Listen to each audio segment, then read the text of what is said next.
choclos? Sí. Bueno, le doy play. Che, ¿qué es esto? Un cacerolazo, ¿fuiste vos? No, ¿qué voy a hacer yo? ¡Uy, mirá cómo está la interna radical! Che, están reprimiendo. Pero esa es la federal. Che, y no sé, avisar, dale con Bernie vos, porque yo no sé si... Esto es un desastre. Sí, ya sé que es diciembre. ¿Qué pasa con diciembre? Ah, mira quiénes eran.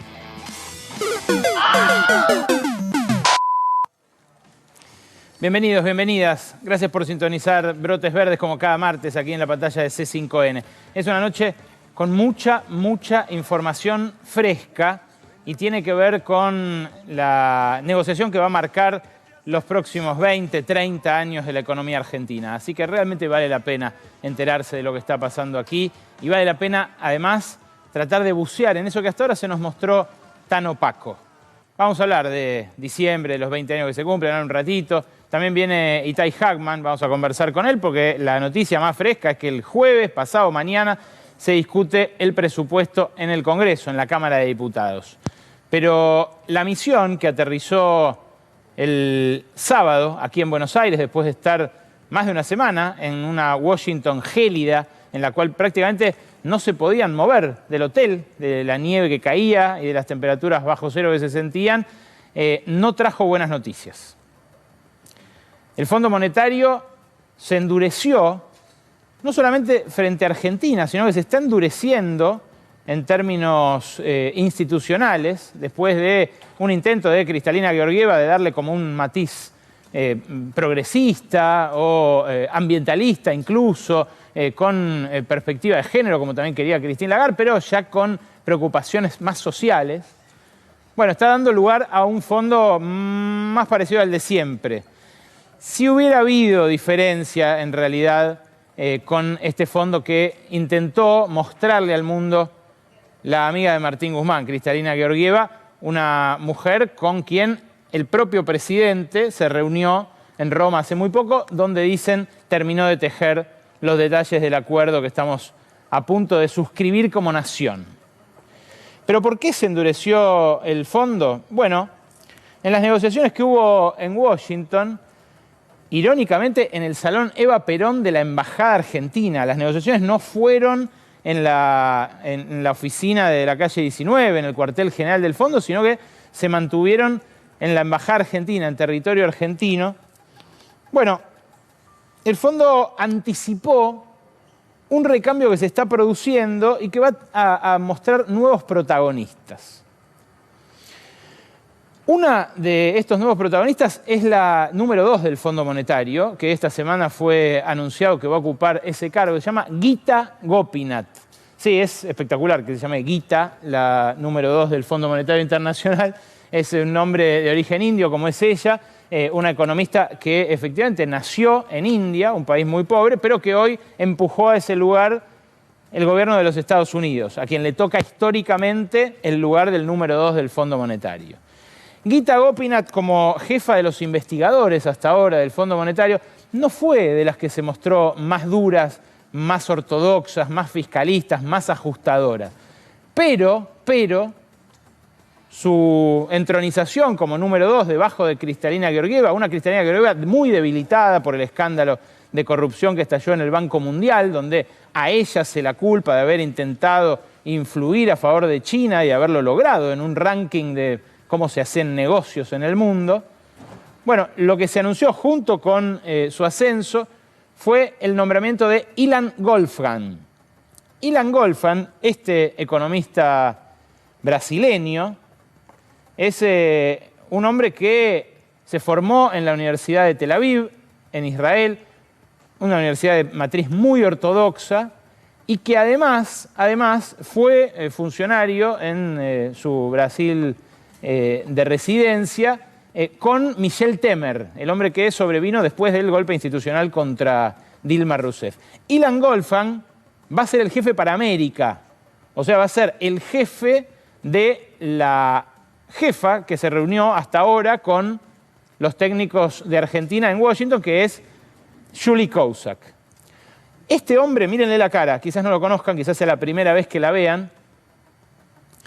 Este hombre está llamado a ser un personaje fuerte en la historia argentina. Acuérdense, como Anup Singh en su momento, que ocupó el mismo puesto, el jefe para el hemisferio occidental, como la mismísima Ann Kruger, que muchos de ustedes recordarán seguramente de los años 90, de aquel 2001 del que ahora se están cumpliendo estos 20 años. Y me decía uno de los que participa de la negociación del lado argentino, hay que ver cómo se presenta el tema de Ilan Goldfand. Si él quiere revisar todo lo que se negoció durante este año entre Argentina y el Fondo Monetario, o si él va a simplemente mirar lo que haya negociado hasta ahora, aprobarlo y no hacerse mucho responsable.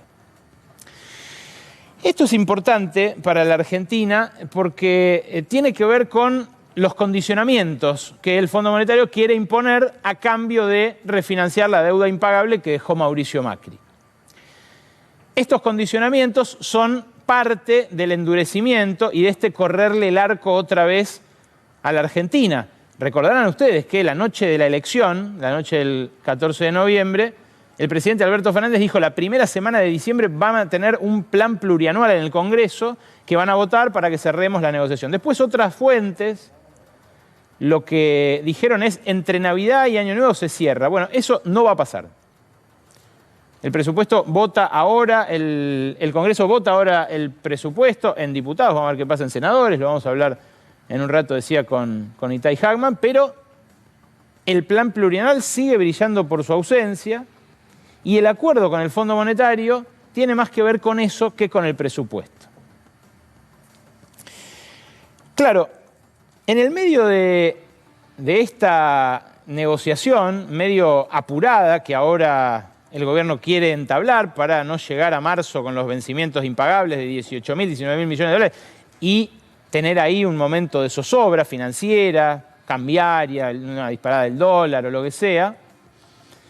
Esto se da en un momento en el cual geopolíticamente también empiezan a pesar los cambios de paradigma en toda Latinoamérica. Este domingo hay elecciones en Chile.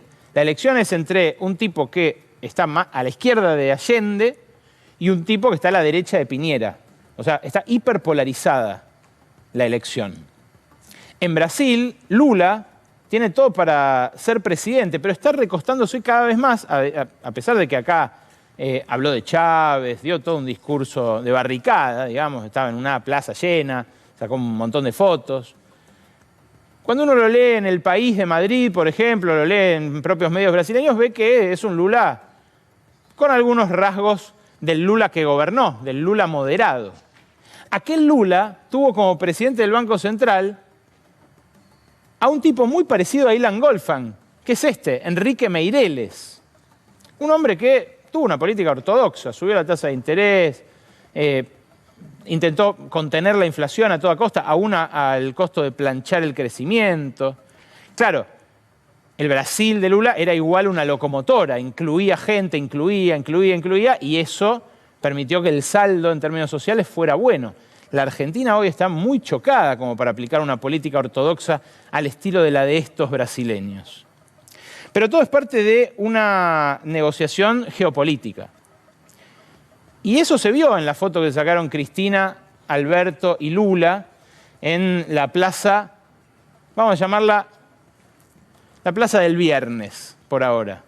Una plaza donde distintas facciones del gobierno se movilizaron por distintas razones, ¿no? En algunos casos para demostrarse poder unos ante otros, en otros para mostrar un frente unido ante una oposición, que también está partida, también está rota en 7 pedazos, algo inexplicable a la luz del resultado electoral.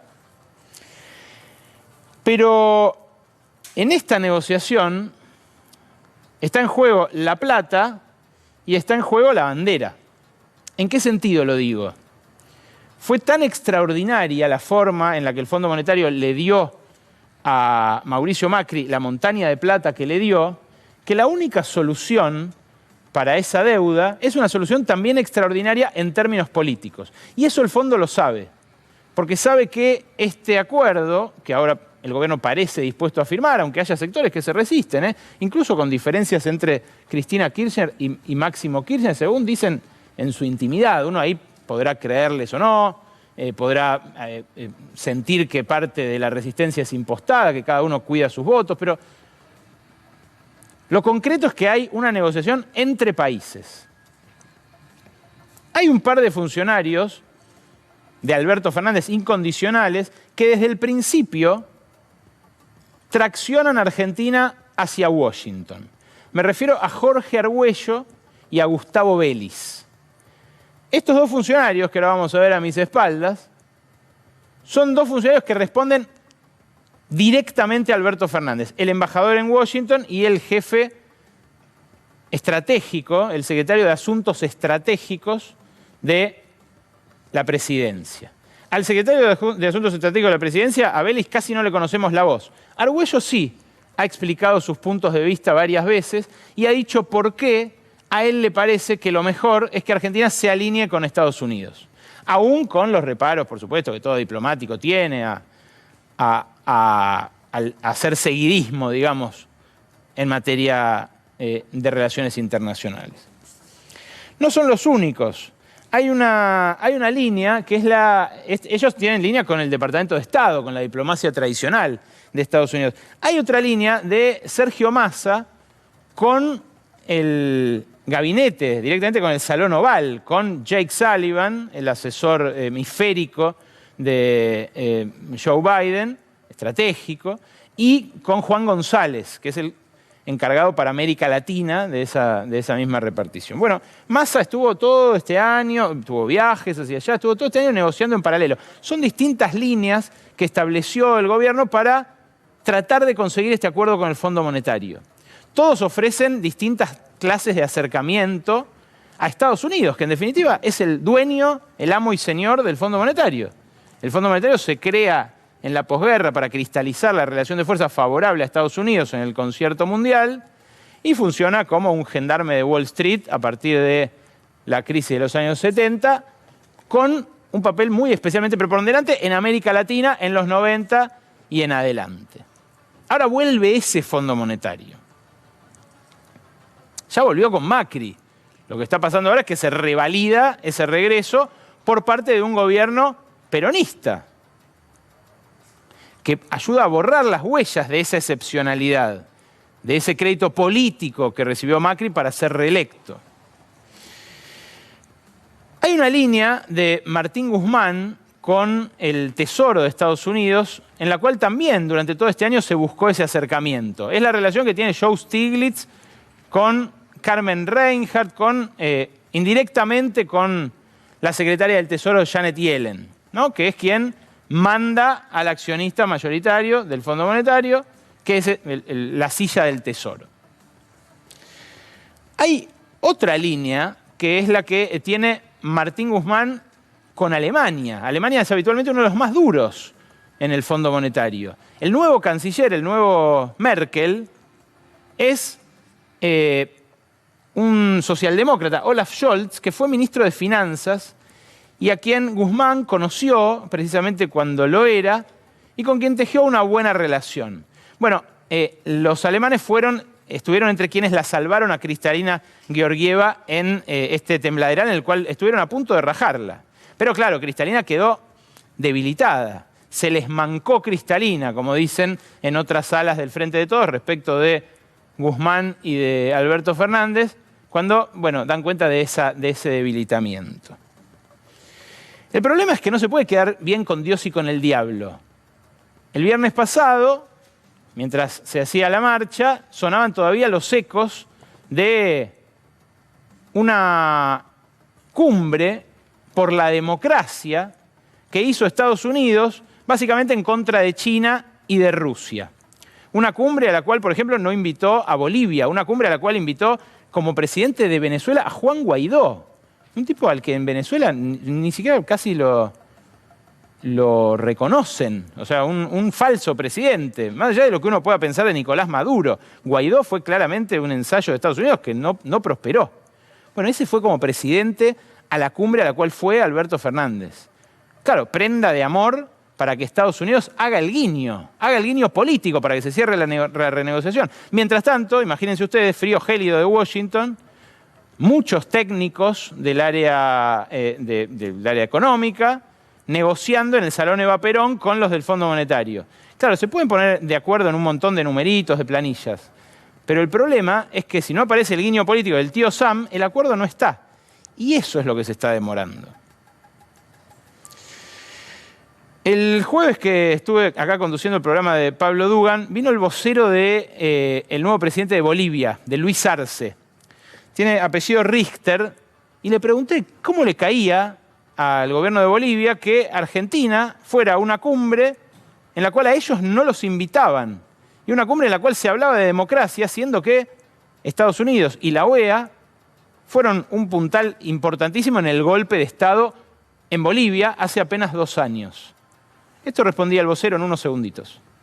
¿Cómo vive que hoy jueves, Argentina participe de una cumbre que organiza el gobierno de Estados Unidos de Joe Biden, que la denomina Cumbre por la Democracia, una cumbre en realidad anti-China, donde invita a todos los países aliados suyos y excluye deliberadamente a China con críticas a su sistema político y demás? Pero Argentina va invitada por Estados Unidos y a Bolivia no la invitan. Ahí tenemos 2 apreciaciones. La primera, que siempre todos los espacios, Alejandro, donde uno pueda establecer sus miradas y sus visiones respecto a la política y de las diferentes formas que tenemos de sentir y entender la democracia, son buenos. Pero estos espacios, a su vez, también significan hablar monotemáticamente de una sola forma de comprender la democracia, que es la mirada de la democracia republicana, liberal, y que deja por fuera a países como en el caso de Bolivia, que entendemos la democracia como una cuestión intercultural también de manera preponderante. Bueno, es una cuestión de elegir aliados. Obviamente, un país en crisis como Argentina puede recostarse sobre una determinada alianza para intentar llevarle el mayor bienestar posible a su pueblo. El problema es la historia, los 22 acuerdos que ya el Fondo Monetario hizo con Argentina y que terminaron como terminaron. Hoy también fuentes de negociadoras argentinas me decían, vale la pena correr el riesgo, incluso aunque esto implique simplemente patear un eventual default para adelante. Porque ¿a quién se le ocurre que vamos a poder pagar esta montaña de guita en 2024, en 2025 o en 2026?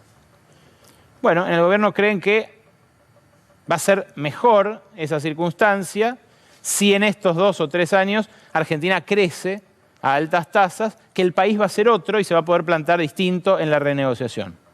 Puede ser, hasta ahora no pasó. El sábado, cuando volvían los representantes que fueron a negociar allí a Estados Unidos, se daba esta marcha. La marcha que convocaron organizaciones de izquierda. Perdón, poné la del sábado, por favor, que creo que esta no es, esta es la que tiene el escenario. La del sábado fue esta, de día. Fue una plaza del no. No eran solo los partidos de izquierda, había muchas organizaciones sociales, muchos grupos piqueteros, muchos sindicatos, comisiones internas de sindicatos que fueron a decir no al Fondo Monetario, contra el Fondo Monetario. No fue tan concurrida, obviamente, como la que hubo el viernes. El viernes, que es la que organizó el gobierno, la que tuvo una amplísima cobertura, llevó más gente, pero ojo, porque en la del sábado habrá habido 30, 40.000, 50.000 personas, y en la del viernes no fue una plaza del sí, fue una plaza del ni. La del sábado tuvo un mensaje concreto. Ahora, el viernes había un coro polifónico de voces respecto del acuerdo con el Fondo Monetario. Y si no, escúchenlo a Máximo Kirchner. A Máximo Kirchner, que entrevistado por Lautaro Maislin, respondió sobre el Fondo Monetario y sobre cómo van a votar los diputados oficialistas en esta discusión. Escuchá. Cristina, en la carta en relación al acuerdo con el fondo, dijo que la responsabilidad es del Congreso, del acuerdo que se vaya a firmar. La responsabilidad primaria es de Mauricio Macri, de Horacio Rodríguez Larreta y de ellos. Esa es la responsabilidad primaria. Y hoy los argentinos y las argentinas tenemos que lidiar con un inexplicable préstamo de 44.000 millones de dólares.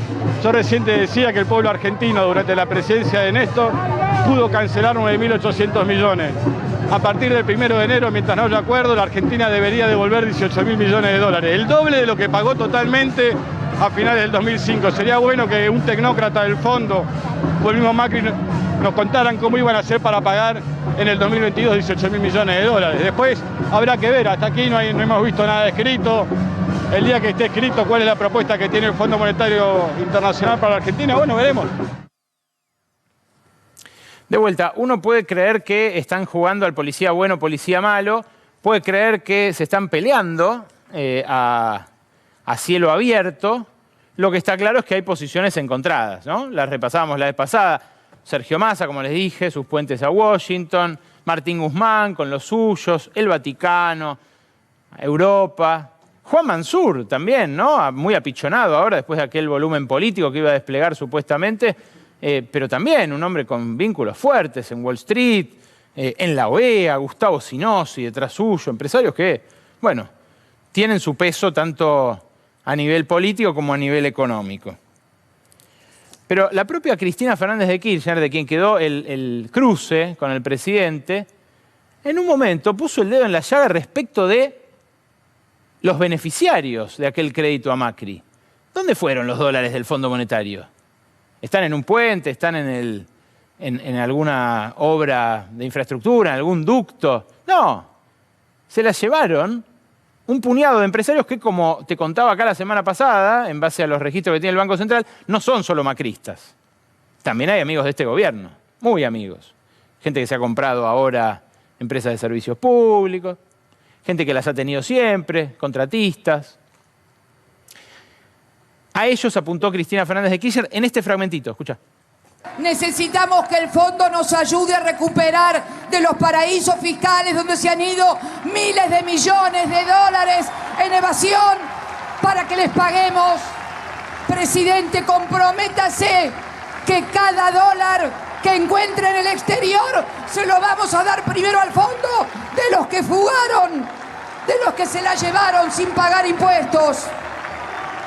Que sea un puente de negociación con el fondo. Claro, el problema es que en las negociaciones con el Fondo Monetario uno firma un acuerdo al principio y después cada 3 meses vienen ellos a auditar. Baja una delegación, así, hombres de negro, escalerita, atallé y escudriñan todos los números del gobierno. En Grecia, después de 10 años, terminaron teniendo 2 o 3 técnicos, 2 o 3 tecnócratas en cada ministerio, chequeando hasta la compra de una gasa en el Ministerio de Salud. Así llega a ser de intrusiva, de invasiva, un programa con el Fondo Monetario. Y detrás, de vuelta, Estados Unidos. Claro, para la oposición, que ahora como que descubre, hay un problema, hay una deuda con el Fondo Monetario. Para la oposición, el FMI es una especie de club de amigos. Escuchá lo que decía ayer, Diego Santilli, recién electo diputado. ¿Qué es el fondo? El fondo son los países del mundo asociados. Argentina es socia del fondo. Argentina no puede mirar por el costado de algo. Y el fondo, en definitiva, acude para ayudar, prestar, poner el título que quieras a los países que más problemas tienen. Y el fondo, cuando te ayuda mucho más barato que un banco. Un banco te sale el doble la tasa de lo que te paga de lo que te pide el fondo. Entonces, tiene que ver con eso. Ahora, después, vos como país tenés que ver qué es lo que puedes hacer frente, de qué manera lo puedes hacer frente y de qué manera podés llevarlo adelante. Pero el fondo, la Argentina es socia del fondo. Es parte del Fondo Monetario Internacional. Bueno, es parte de la lectura ahistórica que procuró siempre el conservadurismo argentino hacer sobre las relaciones internacionales. No es eso el Fondo Monetario, es algo muchísimo más complejo y muchísimo más dañino para un país que, como Argentina, se quiere desarrollar. No se resigna a ser un país de morondanga. ¿Qué exige? Y ahí vamos a lo fresco. ¿Qué exige el Fondo Monetario? ¿Qué es lo que se habló en ese salón Eva Perón en la embajada la semana pasada? Bueno, el staff quiere un déficit más chico. Quiere que Argentina ahorre en gasto social. Por eso digo que tiene sentido que haya habido piqueteros, gente con hambre, gente pobre, el sábado en la Plaza del No. Por eso tiene sentido que haya habido también opositores al acuerdo en la Plaza del Ni, en la Plaza del Viernes.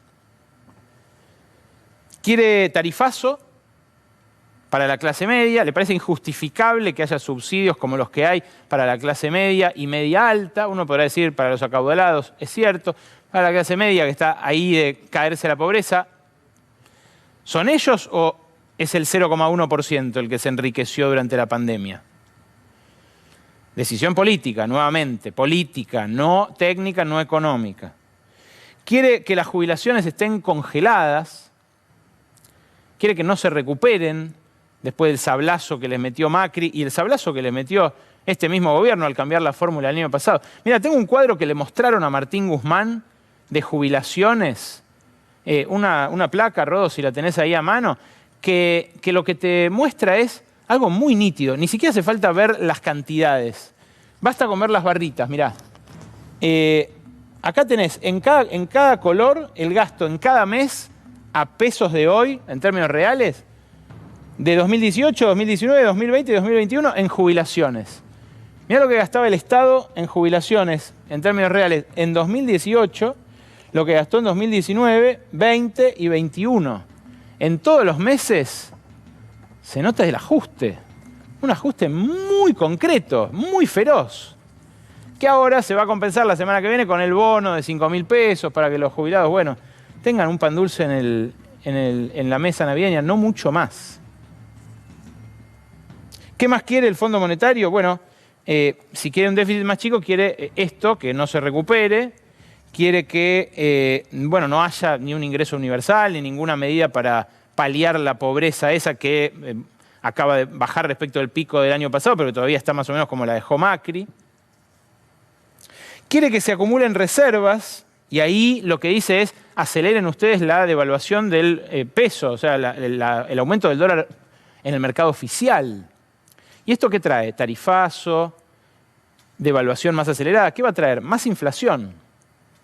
Martín Guzmán, ayer, en esas 7 horas y media que estuvo en el Congreso, dijo que la inflación es su preocupación principal. Escúchalo. Y también en el Frente Monetario nosotros habíamos asumido que la base monetaria iba a crecer 1 punto del producto entre el año 2020 y el año 2021, acompañado de un fortalecimiento de la demanda de activos en nuestra moneda y en particular de la demanda de nuestra moneda. Y eso no se registró. Y al no registrarse eso, hubo también una presión adicional. Bueno, Martín Guzmán considera que la inflación es preocupante, efectivamente, y lo es. Hoy el INDEC le dio un respiro, 2,5%, que sigue siendo altísimo, pero es menos que el 3,5% que había marcado el mes pasado y el anterior. Pero la inflación está en el 51% interanual. Había pronosticado el presupuesto 29% para este año. Está 20 puntos atrás. ¿Qué quiere el fondo? Que el Banco Central no le emita pesos para que los gaste el Tesoro. Quiere que, en todo caso, pida prestados pesos el Tesoro, pero no que se los emita el Banco Central. Y ahí está la cuestión de la famosa emisión, la famosa maquinita, en lo cual está de acuerdo Guzmán. Poné donde lo dejaste el audio de recién, o desde el principio, para que se vean esos segunditos lo que dice de la emisión. Y también en el Frente Monetario nosotros habíamos asumido que la base monetaria iba a crecer 1 punto del producto entre el año 2020 y el año 2021, acompañado de un fortalecimiento de la demanda de activos en nuestra moneda y en particular de la demanda de nuestra moneda. Y eso no se registró. Y al no registrarse eso, hubo también una presión adicional. Bueno, dice el propio Guzmán que esos 20 puntos fue por la presión adicional que generó la emisión. O sea, coincide en eso con el Fondo Monetario. También coincide el presupuesto en que determinadas partidas no pueden subir más. Con lo cual en lo fiscal y en lo monetario no hay tanta discrepancia, ya parece haber acuerdo. Claro, lo que pasa es que durante este año, en buena medida el gobierno se comportó como si ya hubiese habido acuerdo. Y de ahí el ajuste en las jubilaciones que ustedes vieron recién. La oposición quiere algo mucho más draconiano, mucho más cruento. Dice, tenemos que hacer lo que el Fondo Monetario sugiere directamente. Bueno, ¿qué es lo que hacía Nicolás Dujovne, no? Él le ponía condiciones más duras de las que proponía el staff del Fondo Monetario a los acuerdos que firmaba Argentina. Así no fue, una verdadera calamidad. ¿Pero qué destacan los negociadores argentinos? Lo que no pide, lo que no exige el fondo hoy. Dicen, miran hacia 2001 y dicen, bueno, el fondo hoy no exige reforma laboral, no exige una rebaja de jubilaciones, menos mal, porque creo que ya no se pueden rebajar más. O sea, se rebajaron con el cambio de fórmula del macrismo y se rebajaron con el cambio de fórmula de este gobierno, qué sé yo.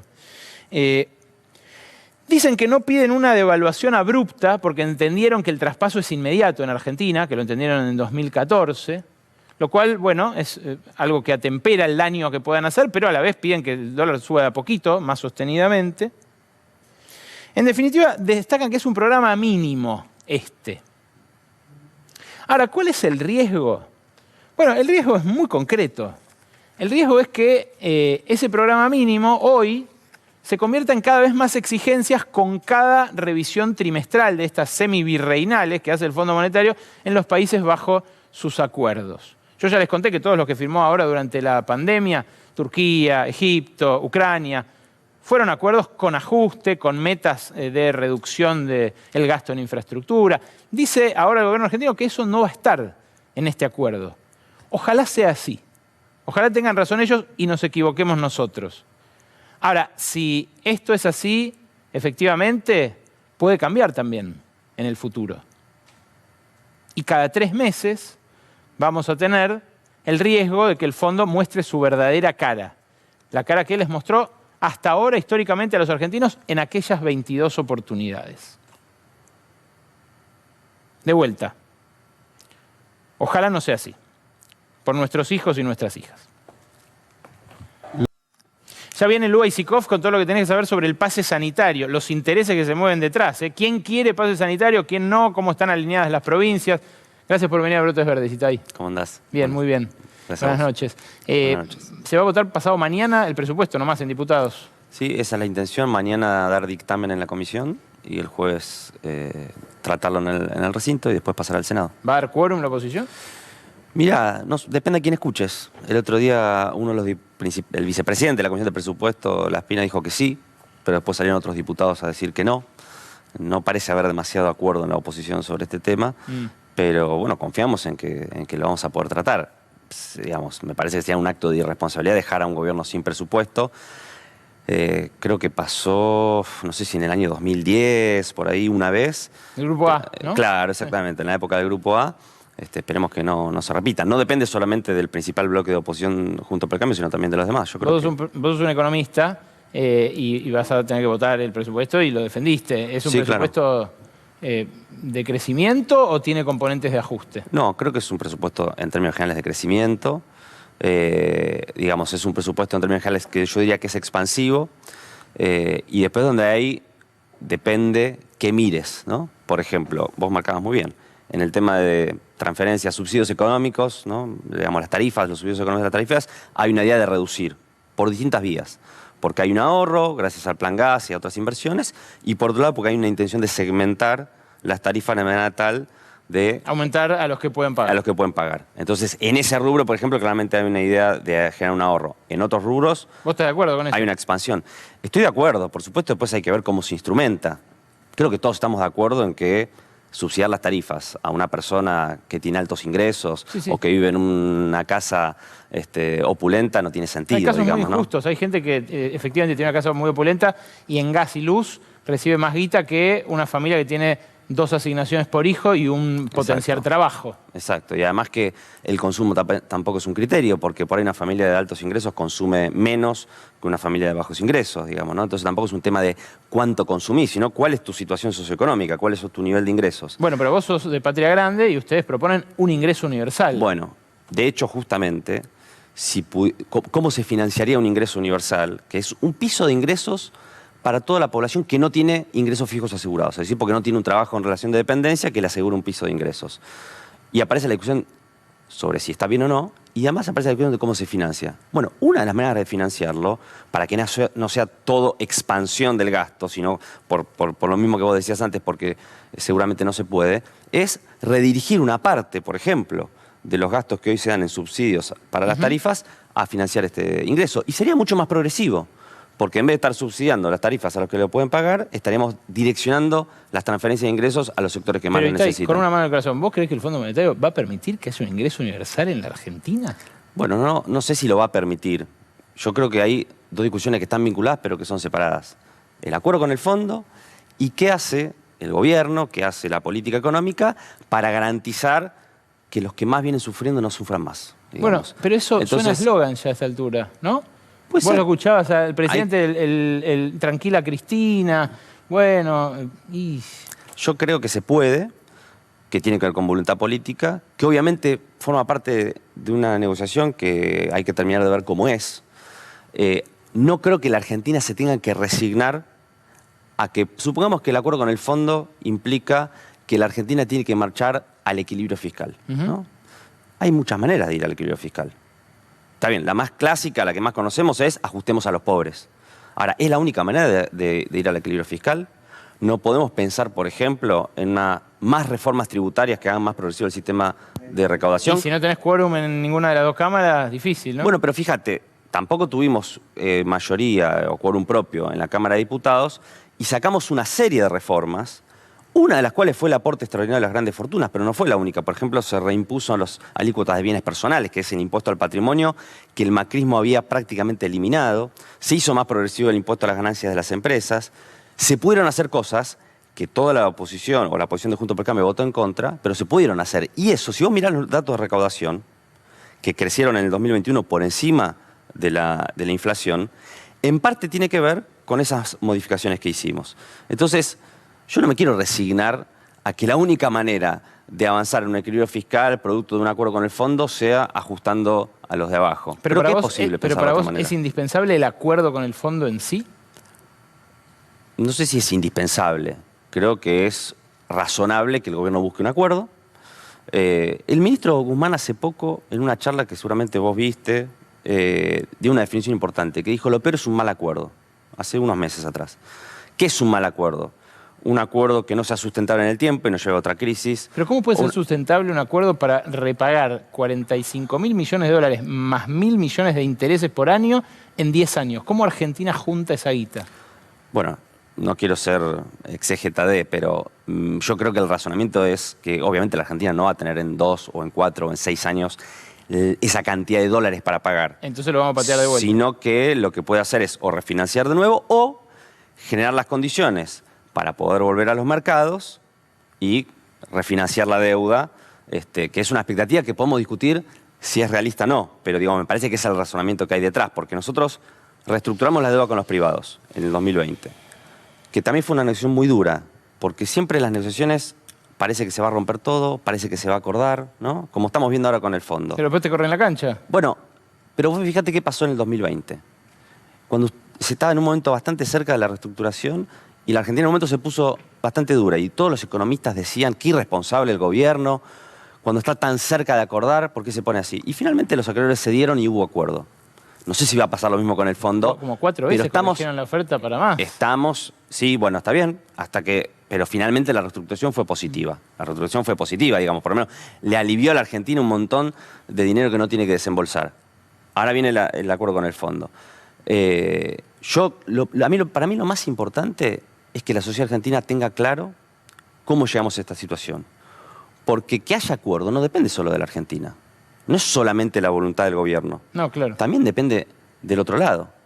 Y si no hay acuerdo, tiene que quedar muy claro que es por la intransigencia del Fondo Monetario, de los acreedores, y es por el resultado de una decisión política que se tomó en el gobierno anterior, que es que la Argentina vuelva al fondo. Brevísimo, Itay, vas a tener que votarlo en algún momento. Dijo Máximo Kirchner, vamos a ver qué nos traen. ¿Vos ya sabés si vas a votar o no? Vamos a ver qué nos traen, y en nuestro caso particular, nosotros agregamos otra discusión que tiene que ver con lo que vos planteabas antes, que es la idea del salario universal. Si no hay, no votan. Nosotros lo que no queremos es que haya un acuerdo con el fondo que implique más sufrimiento para la gente, y por eso planteamos otras cuestiones como el salario universal, que es una manera de compensar las condicionalidades que plantea el fondo. Muchas gracias por venir a Brotes Verdes. A vos, Ale. Van a ver la semana que viene, en este mismo horario, a partir de las 10:30, o quizás un poquito antes, cuando termine Pablo Dugan, que va a terminar antes, van a ver una película, si quieren. Están invitados. Los invita César González, uno de los cineastas, artistas más importantes de esta generación. Yo realmente estoy muy emocionado de haber trabajado con él. Los invita Patricio Escobar, un documentalista de fuste, de los importantes de la Argentina. Los invita Nahuel Prado, habitual participante de este programa y guionista, artífice de la película. Los invita también nuestra especial protagonista, que es Sabrina Moreno, que es, alguien que van a ver en este tráiler de diciembre. El documental a 20 años de la gesta del 2001. Compatriotas, he decretado el estado de sitio en todo el territorio nacional.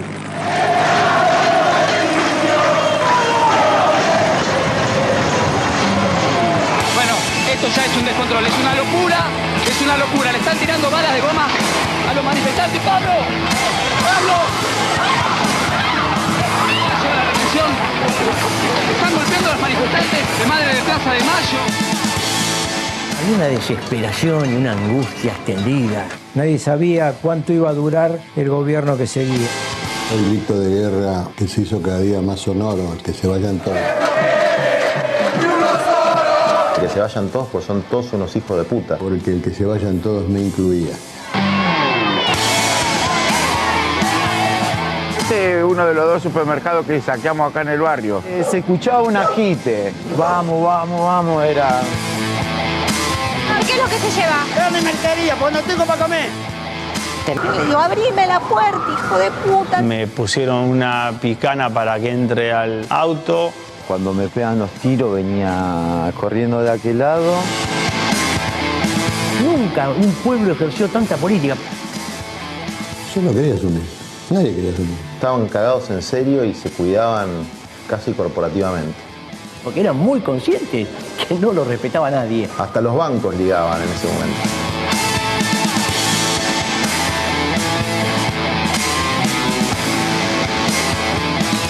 Ellos que cayeron en Plaza de Mayo a mí me enseñaron un montón. Que cuando el pueblo se cansa y dice basta, la única manera es salir y pelear.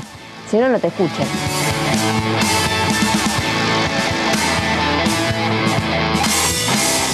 Muerto el 2001, viva lo que significa el 2001.